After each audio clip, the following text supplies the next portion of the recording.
Hello दोस्तों, स्वागत है आपका हमारे YouTube चैनल मानसिक टेक में। आज हम आपको सिखाने वाले हैं एक ऐसे सूट की कटिंग जिसमें अक्सर एक ही प्रॉब्लम रहती है, वो है लाइनिंग का सही तरीके से कटिंग ना होना। ठीक है, तो अक्सर हम सिंपल सूट तो स्टिच कर लेते हैं, पर हमें प्रॉब्लम आती है लाइनिंग वाले सूट में। अगर लाइनिंग वाले सूट की कटिंग, फिटिंग और फिनिशिंग प्रॉपर ना आए तो सूट बेकार लगता है। तो आज इस वीडियो में मैं आपको सिंपल और स्टेप बाय स्टेप तरीके से बताऊंगी लाइनिंग की कटिंग कैसे की जाती है और लाइनिंग को कैसे जोड़ा जाता है, वो भी एकदम बिगनर्स के तरीके से। तो उसमें अगर आप बिगनर्स हैं तो इस तरीके से आप अपनी लाइनिंग कट करके अपना खुद का सूट स्टिच कर सकते हैं। मैं आपको इस वीडियो में लाइनिंग वाले सूट की कटिंग करना बताऊंगी। तो चलिए स्टार्ट करते हैं। तो दोस्तों, मैंने यहाँ पे ना ये लाइनिंग वाले कपड़े को सेट कर लिया है। ये है लाइनिंग का कपड़ा। हम अपनी कुर्ती की कटिंग हमेशा अपने लाइनिंग वाले कपड़े पर ही करनी चाहिए। मेन फैब्रिक पे हम बाद में कटिंग करेंगे। ठीक है, हमें कभी भी मेन फैब्रिक पे कटिंग नहीं करनी चाहिए। सबसे पहले लाइनिंग पे अगर आप कटिंग करोगे तो आपकी कुर्ती की फिटिंग एकदम प्रॉपर आएगी। और सब एक और बात का ध्यान रखना है, हमें कभी भी इस साइड से पकड़ के सेंटर नहीं बनाना चाहिए लाइनिंग का। हमें बीच में से पकड़ के यहाँ से हमें सेंटर बनाना चाहिए, क्योंकि यहाँ से हमारी जो लाइनिंग की कान है वो निकल जाती है। तो लाइनिंग कटिंग करने में कोई ज्यादा मुश्किल काम नहीं है। हमें मेजरमेंट तो हम सेम रखेंगे, जो भी हमारा बॉडी का मेजरमेंट है उसके अकॉर्डिंग हम यहाँ पे अपना नाप लेंगे। जो भी हमारी बॉडी का सबसे ज्यादा वाला हिस्सा है उतना लेंगे। जैसे यहाँ पे मैं, ये हैवी साइज का सूट है, मैं आपको बता देती हूँ। जैसे मेरा यहाँ पे हिप साइज है, यहाँ पे ये फोर्थ पार्ट है 13.5 इंच। अपना जो भी मेजरमेंट है उसको डिवाइड बाय 4। ठीक है, हिप साइज है ये मेरा ज्यादा है यहाँ पे 13.5, और ये 1.5 इंच एक्स्ट्रा मैंने इसके अकॉर्डिंग ये सारा कपड़ा लिया है। ऐसे ही आप भी अपना कपड़े को कटिंग कर लेना जितना आपने चाहिए विद मार्जिन। ठीक है, उसके बाद हम इस पे मार्किंग करेंगे। मार्किंग हमारी सेम रहेगी। यहाँ पे गाइज मैंने मार्किंग कर ली है अपनी कुर्ती की। लाइनिंग में सिर्फ एक डिफरेंस रखना होता है, ये की फर्क है थोड़ा सा। जब हम अपनी सिंपल कुर्ती कॉटन के सूट की, बिना लाइनिंग के सूट की कटिंग करते हैं तो उसमें क्या करना चाहिए, जो हमारा बॉडी मेजरमेंट होता है उतना ही रखना चाहिए जितना हमारा बॉडी मेजरमेंट है। ठीक है, और लाइनिंग वाले में क्या होता है, आधा इंच हमें एक्स्ट्रा लेना होता है। इसके में लूजिंग देने के लिए आधा इंच एक्स्ट्रा हमें अपनी लाइनिंग कट करनी चाहिए। जो भी हमारा मेजरमेंट है, जैसे मेरी यहाँ पे कमर है 38 इंच, तो मैंने यहाँ पे 9.5 इंच पे लिया है। मैंने यहाँ पे, ये फोर्थ पार्ट है तो मैंने इसी हिसाब से लिया है यहाँ, क्योंकि यहाँ पे मेरी 38 इंच नहीं है, 37 इंच है। तो मैंने यहाँ पे एक्स्ट्रा लिया है आधा आधा इंच की। इसमें प्लेट भी डालेंगे तो उसमें भी कवर हो जाएगा। ठीक है, और एक और बात है इसमें, जैसे हम अपनी लाइनिंग की कटिंग करते हैं तो हमें जो है लाइनिंग नीचे से पल्ला हमें पूरा नहीं रखना होता है। जितनी हमारी कुर्ती की लेंथ होती है उससे हमें 2 इंच कम करना होता है। जैसे यहाँ पे हमारी कुर्ती की लेंथ है 44 इंच, तो यहाँ पे ये 42 या 41 इसको हम रखेंगे। इसको फोल्ड भी करेंगे ना, जैसे ये फोल्डिंग के लिए भी है, इसको भी ऐसे फोल्ड कर देंगे तो ये अपने आप ही 2 इंच हमारी कुर्ती से कम हो जाएगा। हमें अपनी लाइनिंग बस कम लेनी चाहिए अपनी कुर्ती से, 1.5 से 2 इंच। ठीक है, अभी जो ये मार्किंग की है इसके ऊपर हम ऐसे ही अपनी कुर्ती की कटिंग कर लेंगे। बैक पल्ला हमें बड़ा रखना है और उसके बाद हम कर देंगे कटिंग, सेम रहेगी जैसे हम अपनी सिंपल नॉर्मल कुर्ती में करते हैं। पहले हमें हमेशा अपनी लाइनिंग पे कटिंग करना चाहिए। मार्किंग करके अपनी लाइनिंग कट कर लें।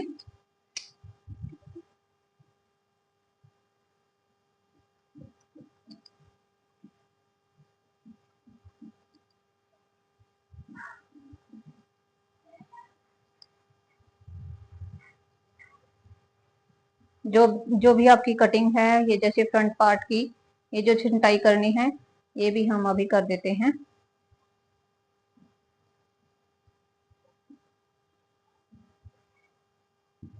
ठीक है, ये हो गई हमारी लाइनिंग की कटिंग। अभी हम आपको इसको मेन फैब्रिक पे कैसे कट करते हैं वो दिखाते हैं। इसको साइड में रख देते हैं। जैसे ये फ्रंट पार्ट में हमारी जो है, ये यहाँ पे वर्क दिया हुआ है, इसका हम सेंटर बनाएंगे और इसको ऐसे फोल्ड करेंगे। कपड़े को ऐसे फोल्ड करना है इसका सेंटर निकालते हुए। ये नहीं है कि जितना हमारा कपड़ा है उसको ऐसे रख लेंगे साइड में, इसका सेंटर निकालेंगे हम ऐसे और इसको सेट करके रखेंगे। तो यहाँ पे कपड़े को सेट कर लिया है मैंने, अच्छे से दिखा देती हूँ आपको।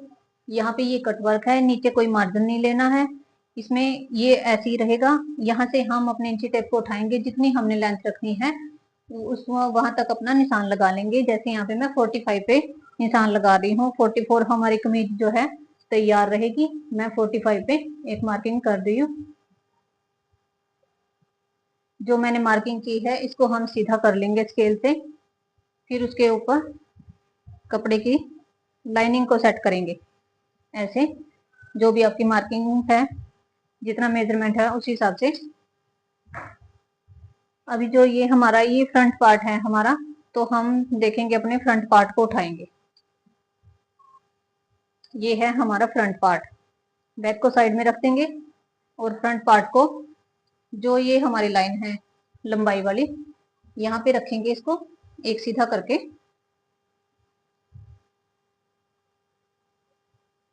इसको सेट कर लेंगे यहाँ पे। तो यहाँ पे ये सेट हो गया है।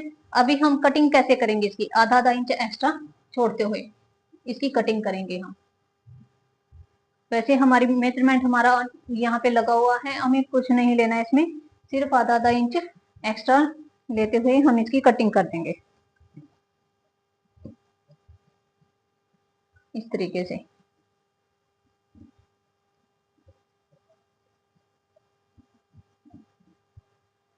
थोड़ा थोड़ा रखेंगे, आधा इंच का ही मार्जिन रखेंगे, ज्यादा नहीं, और इसकी कटिंग कर लेंगे।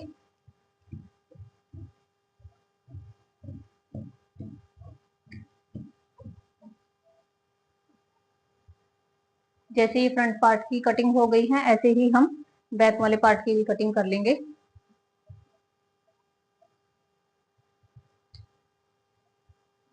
तो मैंने बैक पार्ट को भी यहाँ पे दोस्तों इसको ना एक सेट करके रख लिया है।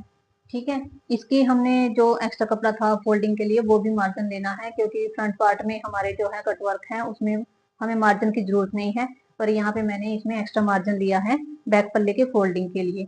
ठीक है, बाकी सेम रहेगा मेजरमेंट। अभी हम इसकी कर देंगे कटिंग यहाँ पे।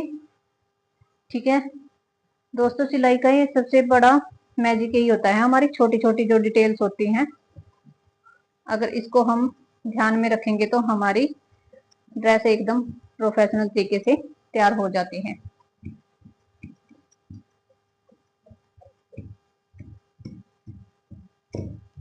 अगर हम लाइनिंग को सही तरीके से कट कर लेते हैं तो हमारा सूट भी रेडीमेड बने हुए सूट से अच्छा लगता है बनकर।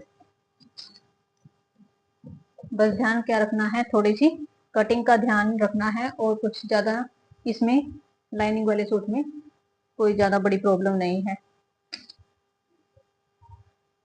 और याद रखिए जरूर, सिलाई एक स्किल है, आप जितनी ज्यादा प्रैक्टिस करोगे उतना ही आपका काम परफेक्ट बनेगा, क्योंकि सिलाई में जितनी प्रैक्टिस है उसी से ही आप परफेक्ट बनते हैं। हर सिलाई आपको, हर गलती भी आपको कुछ ना कुछ सिखाती है, और हर सिलाई में आप अपने परफेक्ट बनाते हैं कि हाँ इससे अच्छा बनाएंगे। अक्सर बिगनर्स ना कई बार गलती कर देते हैं, यही वो ना लाइनिंग और मेन फैब्रिक को एक जैसा ही कट कर लेते हैं, और बाद में उनकी सिलाई में प्रॉब्लम आती है, जैसे झोल पड़ जाता है, कपड़ा इकट्ठा हो जाता है। ठीक है, ये प्रॉब्लम आपको नहीं आएगी अगर आप इस तरीके से लाइनिंग की कटिंग करेंगे। मेन फैब्रिक हमें हमेशा आधा इंच एक्स्ट्रा लेना चाहिए। जब हम इसको सेट करेंगे तो उसके बाद एक्स्ट्रा कपड़ा हमारा कट हो जाएगा।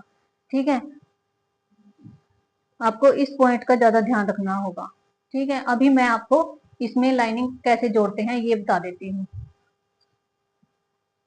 देखिए गाइस, यहाँ पे ऐसे कपड़े को सेट कर लिए, जैसे ये कुर्ती को मैंने बिछा लिया है, ये उल्टी साइड है हमारी, हमें लाइनिंग हमेशा उल्टी साइड देख के ही लगानी चाहिए, कभी जल्दबाजी में सीधी साइड में लाइनिंग लगा दें। अगर आपके पास फैब्रिक ग्लू नहीं है या कोई भी रिबल सिविल टेप नहीं है, तो मैं आपको ये तरीका बताती हूँ। हमारे घर में बचे हुए थ्रेड तो बचा ही पड़ा रहता है, जब हम सूट सिलते हैं थोड़ा बहुत उस बचे हुए धागे से ही हम इसकी जो है लाइनिंग को अटैच करेंगे। देखिए दोस्तों, हमारी लाइनिंग में कहीं भी कोई सलवट नहीं रही है। और जो ये एक्स्ट्रा कपड़ा लिया था हमने, अगर हम पूरा पूरा कट करते हैं तो कई बार हमारा जो मेन फैब्रिक है कम रह जाता है, इसलिए हमें आधा इंच एक्स्ट्रा ही लेना चाहिए अपना मेन फैब्रिक जो होता है। और इसको हम कर लेंगे यहाँ पे ऐसे कच्चा कर लेंगे, इसको मोटे मोटे टांके लगाएंगे। ये तो कॉटन का कपड़ा है, ऐसे भी सेट हो जाता है। पर ये है कई बार बिगनर्स जो है मशीन से लाइनिंग लगाते हैं ना, तो हमारी जो लाइनिंग है उसमें झोल आ जाता है। इस तरीके से लाइनिंग लगाओगे तो आपकी लाइनिंग में कहीं भी झोल नहीं आएगा, एकदम परफेक्ट बनेगी। आपके सूट की फिनिशिंग ही बहुत अच्छी लगेगी अगर आप इस तरीके से लाइनिंग को पहले अटैच करेंगे। कॉटन हो या सिंथेटिक कपड़ा, मैं हमेशा इसी तरीके से ही लाइनिंग को जोड़ती हूँ, जल्दी भी हो जाता है ये काम। ऐसे मोटे मोटे टांके लगाएंगे इसको और इसको सेट कर लेंगे इस तरीके से। ये सबसे इजी तरीका है। और बचा हुआ जो धागे होते हैं जिसमें ये है कि हाँ पूरा सूट तो बनना नहीं है, थोड़े बहुत तो बच ही जाते हैं, वो भी एक साइड में लग जाते हैं। बचा हुआ जितना भी धागा होता है हमारा, ऐसे ही हम इसको दूसरी साइड से यहाँ से स्टिच कर लेंगे।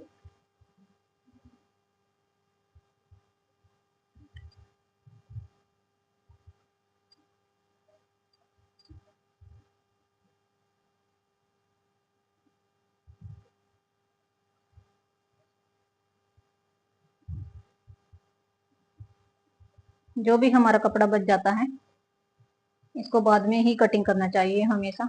बाद में हमें अपने कपड़े की फिनिशिंग दे देंगे इसमें अच्छे से।